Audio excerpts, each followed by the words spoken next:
针对新型毒品，这种项叫做强势分段依托米酯，这法务部是打算年底进前要甲新月做和安非他命、甲大麻同款的二级毒品。不过，李贵是表示，相关的法制甲行政作业恐惊是袂赴，建议以紧急禁令大胜来应对。知道自己毁了一个家庭吗？嫌患者新型毒品依托米酯造成的丧尸混乱了后毒驾，今年已经造成2名警员殉职、5名警员受伤，引起讨论。根据高检署的毒情警示，依托米酯通报案件数比去年增加58.2倍。随着滥用情形加重，法务部建议伫年底进前，将依托米酯为即马的第3级毒品提升为第2级。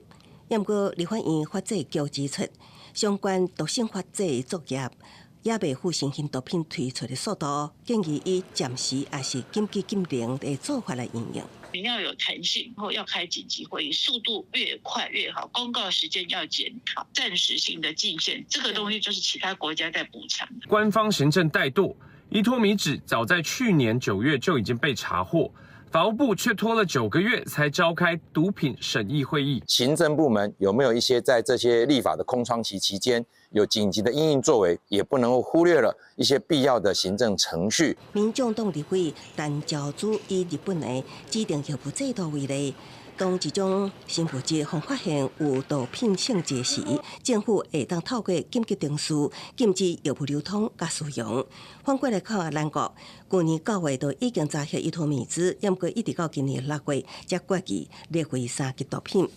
8月公告列管防执期进度收慢。那督审会它本来就不是一定要3个月召开一次，它有召开临时会的机制。它一旦列入毒品来管理，它毕竟是一个犯罪，所以它一定要有一个法律上的授权的依据啦。法务部回应，暂时禁令有还需要法律授权，要经过审议定书。